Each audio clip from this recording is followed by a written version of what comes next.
Hi guys, how you doing? Hope that everybody's doing great.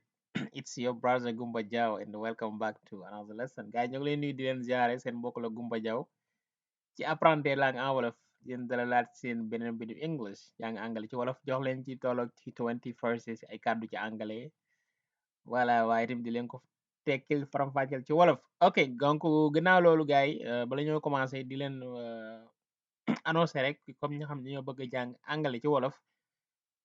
Kay créé woon na benn WhatsApp boo xam ne ci lañ jàngale anglais ci wolof donc cours yi démarré na léegi ku ci bëgg ay firnde rek mën nga jokkoo ñu incha allah rabbi donc jàng anglais ci wolof la donc inscription bi 2000 la weer wu dee 2000 kon loolu yomb na donc képp ku ko aajo war a mën nga jokkoo ñun ci numéro bii nii 0033 wala léegi mën nga jokkoo ñun ci WhatsApp bi 0033 758 40 87 55. 0033 758 40 87 55 donc comme ni ngeen ko gisee noonu mu affiché voilà képp ku jokkoo ñun rek dinañ la voilà dinañ la joxaat yeneen détails yu gën a bëri njàng mi naka lay tëddeeg fis ni jàng ak yu demee noonu. Okay guys, so that's all. Okay, donc di leen dalalaat beneen bi English. Okay, 20 phrases you need to know in English and Wolof. ñaar fukki kàddu yoo xam ne si da ngeen ko soxla woo ci anglais ak Wolof. Okay, but don't forget to subscribe guys. Bu leen fàtte abonné, like et partager les vidéos loolu moo ñuy dimbale. Loolu mooy tax ba YouTube di gën a mën a recommander chaîne bi. Okay, so guys, don't forget. Thank you. My dad doesn't have a lot of money. My dad doesn't have a lot of money. My dad doesn't have a lot of money. My dad mooy sama baay doesn't have amul a lot of mooy a lot of money mooy xaalis bu bari a lot mooy lu bari money mooy xaalis money. Okay, so my dad doesn't have a lot of money. Sama baay amul xaalis bu bari. Sama baay amul xaalis bu bari. My dad doesn't have a lot of money. I am teaching you. I am teaching you. I am teaching you mooy dama lay jàngal wala maa ngi lay jàngal present continuous dama lay jàngal wala maa ngi lay jàngal jamono bi ñu wax nii. I am teaching you. I am teaching you comme ni ngeen di jàng ni I am teaching you English. Okay, Gumba is teaching you English in Wolof. I am teaching you. I am teaching you. You haven't taught us anything. You haven't taught us anything. You haven't taught us anything. You haven't taught us anything. Mooy jàngaloonu dara. Jàngaloonu dara. Jàngaloonu dara. You haven't taught us anything. Okay guys, donc den fàttali rek bu leen fàtte abonné da ciy baax. Don't forget to subscribe guys. Thank you. What have you taught me?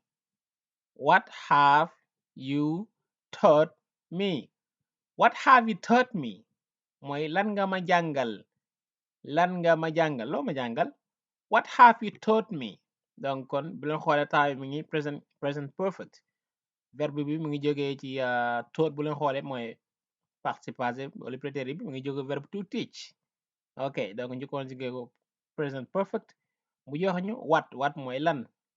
What have you taught me? Me mooy man. What have you taught me mooy lan nga ma jàngal. Loo ma jàngal. What have you taught me? You lied to me. You lied to me. You lied to me mooy danga ma fen. Danga ma fen.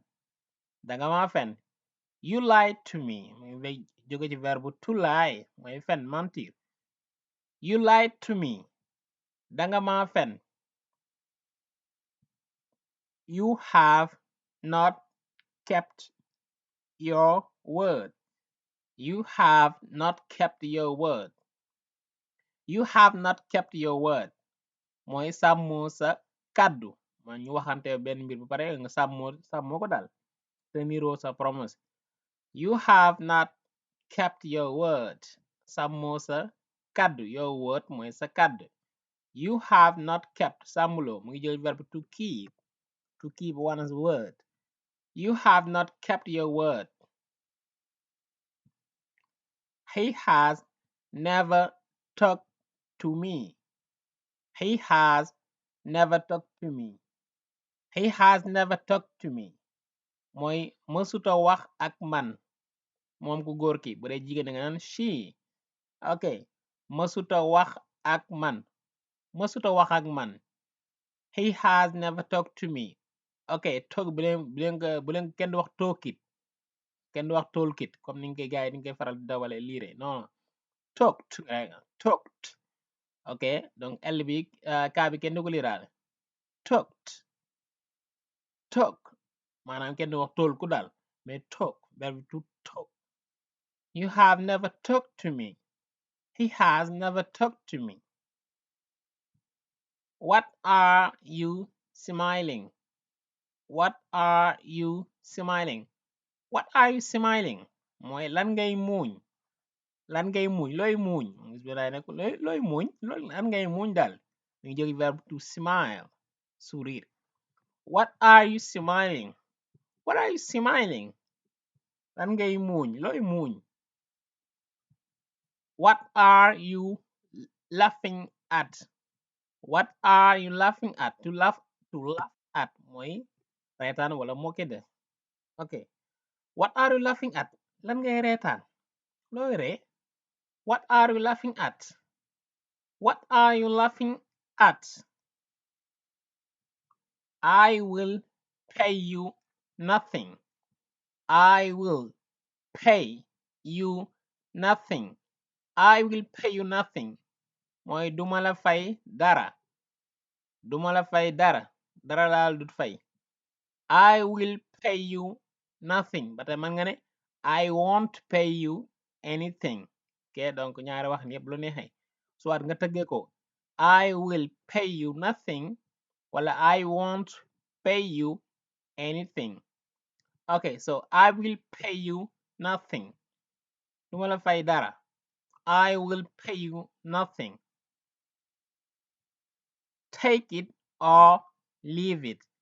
Take it jël ko or wala leave it nga bàyyi ko daal. Take it or leave it maanaam jël ko mbaa nga ba comme ci wolof gàttal jël ko baa nga ba jël ko mbaa nga ba jël ko wala nga bàyyi. Take it or leave it. Take it or leave it. Jël ko mbaa nga ba. Take it or leave it. Take it or leave it. Take it or leave it. Talk to your dad. Talk to your dad. Talk to your dad. Mooy waxal ak sa baay. Ba tey nga ne talk to your father. Ok benn lañ rek. Talk. waaye kenn du ko dawale kenn du wax talk. Ok donc L bi kon L ak K foo gis anglais English rek donc L bi dañ ko liiraale yu ci bari. Talk to your dad. Talk to your dad. Talk to your dad. Waxal ak sa baay. I don't know. I don't know. Mooy xamuma. Je ne sais pas. Donc kon ba tey tamit kenn du wax kënaw mais kenn du ko liiraale kaa bi. I don't know. waaye tamit kenn du wax naaw. Boobaa naaw du am kaa bi. Boo dee naaw mooy léegi maintenant mais know lañ ko to know verbe to know connaître wala savoir. I don't know. I don't know. Xamuma. Let him go. Let him go. Let him go. Bàyyi ko mu dem moom ku góor ki him bu dee jigéen da nga ko bu dee jigéen la da nga let her go. Bàyyi ko mu dem. Masalan let him go. Bàyyi ko mu dem bu dee wolof xam nga ne xamul xàjjale boobu yooyu loolu quoi bàyyi ko mu dem ba mën na nekk xëy na ki di bàyyi mu dem góor la wala jigéen la mais bu dee anglais let him go c'est-à-dire ki ñu bàyyi mu dem góor la bu doon jigéen danaan let her go. Okay, so let him go. Bàyyi ko mu dem. Let him go. Let him go. Let me go. Let me go. Mooy bàyyi ma ma dem, bàyyi ma man. Okay. Let me, bàyyi ma go ma dem. Let me go. Let me go. Let me go. Bàyyi ma ma dem. Let me go. Don't let him go now. Don't let him go now. Don't let him go now. Mooy bul ko bàyyi mu dem léegi. Bul ko bàyyi mu dem léegi. Don't let him go now. Don't let him go now. What are you learning? What are you learning? What are you learning? Lan ngay jàng? Lan ngay jàng? Loo jàng? What are you learning? Masala nga ne I am learning Wolof. I am learning Wolof. I am learning Wolof. I'm learning Wolof. Damay jàng Wolof wala Wolof lay jàng daal. Okay. I am learning Wolof. I am learning English. Okay. I am learning Wolof. I am learning Wolof. Wolof lay jàng. He is sleeping. He is sleeping. He is sleeping. Mooy dafay nelaw moom ku góor gi dafay nelaw wala moo ngi nelaw donc kon present continue jamono bi nga waxee mbir mi ngi am present continue wala present progressive. He is sleeping. He is sleeping. He is sleeping. Dafay nelaw moo ngi nelaw. Get back to work. Get back to work. Get back to work. Mooy dellul ca liggéey ba. Dellul ca liggéey ba. Retourne au travail. Get back to work. Get back to work. Get back to work. Okay, guys, that's all for me today. Thank you for watching. I hope that it was very useful for you. So don't forget to subscribe. Okay, like and share. Donc, guys, loolu andi loon tey am yaakaar baax a baax am na solo donc bu leen fàtte abonné like et partager les vidéos. Ok, donc loolu ngeen mën a jàppee ci liggéey bi ok donc di leen jox dig daje ba beneen yoon donc yéen ñi bëgg a jàng angale ci wolof tamit comme ni ngeen ko waxoon ci début ba ci njëlbeen ga ku ci bëgg a bokk rek mën nga jokkoo ñun ci numéro boobu noonu. Okay, guys, that's all. Thank you for watching, and I'll see you in the next one. Take care.